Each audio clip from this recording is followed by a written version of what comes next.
ఆంధ్రప్రదేశ్ మంత్రులు భయపడుతున్నారా? జగన్ పేరెత్తాలంటేనే జంకుతున్నారా? అధికార పార్టీని, ప్రభుత్వాన్ని, ప్రభుత్వ పెద్దల్ని ఆయన ఏ రేంజ్లో టార్గెట్ చేసినా ధీటైన కౌంటర్ వేయడానికి మంత్రులు వెనకాడుతున్నారా? ప్రతిపక్షాన్ని గట్టిగా టార్గెట్ చేయమని ముఖ్యమంత్రి ఓ వైపు ముల్లుగారతో పొడుస్తున్నా ఎక్కువ మంది మినిస్టర్స్లో చలనం ఉండటం లేదా? ఎందుకలా జరుగుతోంది? ఆంధ్రప్రదేశ్లో కూటమి ప్రభుత్వం అధికారం చేపట్టి 13 నెలలైంది. తొలి ఏడాది ఎలా గడిచిపోయినా ఇటీవల ప్రతిపక్ష నేత జగన్ జనంలో తిరగడం మొదలుపెట్టాక పరిణామాలు రోజురోజుకు మారిపోతున్నాయి. ఒక రకంగా అది సర్కార్కు వార్నింగ్ సైరన్లా కనిపిస్తుందని అంటున్నారు పరిశీలకులు.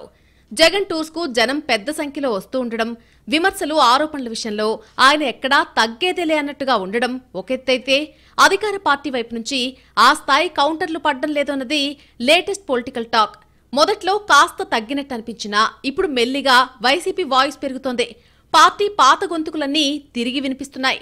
అదే సమయంలో చేతిలో పవరుండి కూడా మనోళ్లు సరిగా మాట్లాడడం లేదన్న అసహనం టీడీపీ ద్వితీయ శ్రేణి క్యాడర్లో కనిపిస్తుందట.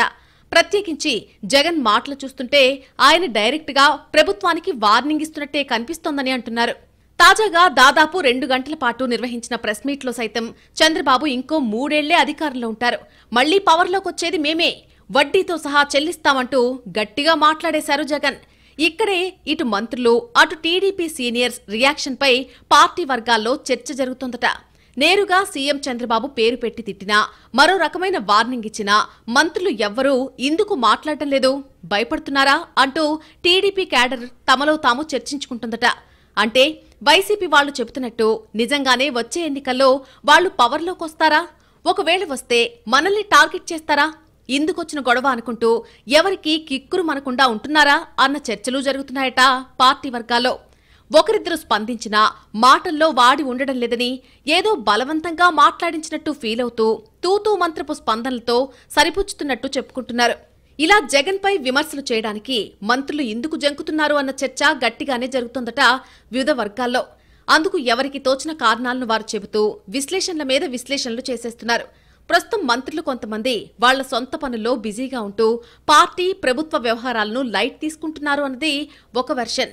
ఇంకొందరైతే అనవసరంగా జగన్ మీద విమర్శలు చేయడం ఎందుకు, రేపు ఏదన్నా తేడా జరిగితే మనకే తలనొప్పులు, ఇప్పుడు గమ్ముగా చూసి చూడనట్టు పోతే పోలే అనుకుంటున్నట్టు సమాచారం. గతంలో ప్రతిపక్షంలో ఉన్నప్పుడు ఇప్పుడు మంత్రులుగా ఉన్న నిమ్మల రామానాయుడు, పయ్యావుల కేశవ్ లాంటి వాళ్లు ఏమాత్రం అవకాశం దొరికినా జగన్ మీద విరుచుకుపడేవాళ్లు. కానీ ప్రస్తుతం వీళ్లు ఎవ్వరూ కూడా ఆ స్థాయిలో రియాక్ట్ అవ్వడం లేదన్న అభిప్రాయం బలంగా వినిపిస్తోంది. అసలు మాట్లాడకపోతే మరీ బాగోదు అన్నట్టుగా అప్పుడప్పుడు చిన్న చిన్న సౌండ్స్ చేయడం తప్ప మంత్రులెవరూ ప్రతిపక్షం మీద అటాకింగ్ మోడ్లోకి రావడం లేదన్న చర్చ టీడీపీ పెద్దల్లో సైతం జరుగుతోందట. పేర్లు చెప్పకున్నా కొన్ని సందర్భాల్లో సీఎం చంద్రబాబు ఈ విషయంలో బయటపడుతూనే ఉన్నారు. రాజకీయ విమర్శలు చేయడంతో బాగా వెనకబడుతున్నారని అంటూనే ఉన్నారాయన. వైసీపీ అధ్యక్షుడు ప్రభుత్వాన్ని గట్టిగా టార్గెట్ చేస్తున్నా ఒక్క మంత్రి కూడా ఆ స్థాయిలో ఇందుకు రియాక్ట్ అవ్వడం లేదన్న అంతర్మథనం టీడీపీ అధిష్టానంలో మొదలైనట్టు తెలుస్తోంది. కేబినెట్ సమావేశాలు, ఇతర మీటింగ్స్ లో సీఎం చంద్రబాబు ఇదే విషయాన్ని చెబుతున్నారు. ఇదే విషయంపై కాస్త లోతుల్లోకి వెళ్తే మంత్రులు చాలా మంది ప్రస్తుతం సేఫ్ జోన్ చూసుకుంటున్నట్టుగా చెప్పుకుంటున్నారు. ఏదన్నా ఉంటే పార్టీ పెద్దలు వాళ్లే చూసుకుంటారు, ఇప్పుడు మనమో తెగ పూసేసుకోవడం ఎందుకని అనుకుంటున్నట్టు సమాచారం. అందుకే ఏదో ఉన్నామా, పని చేస్తున్నామా, మరీ అవసరమైనప్పుడు ఏదో అలా అలా కుయ్యి కుయ్యమని సౌండ్ చేస్తున్నామా అన్నట్టుగానే ఉంటున్నారట. మామూలుగా అయితే మంత్రులకు ఒక స్ట్రేచర్ ఉంటుంది కాబట్టి జగన్ వ్యాఖ్యల మీద వాళ్లు రియాక్ట్ అయితే రీచ్ ఎక్కువగా ఉంటుంది.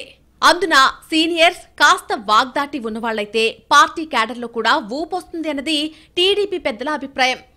కానీ అలాంటి వాళ్లు ఎవ్వరూ పెద్దగా నోరు తెరవకుండా సేఫ్ జోన్ చూసుకుంటూ ఉండడంతో ఏపీ మంత్రుల్లో జగన్ అంటే భయం ఏర్పడిందా, అందుకే మాట పెగలడం లేదా అన్న చర్చలు జరుగుతున్నాయట పొలిటికల్ సర్కిల్స్ లో.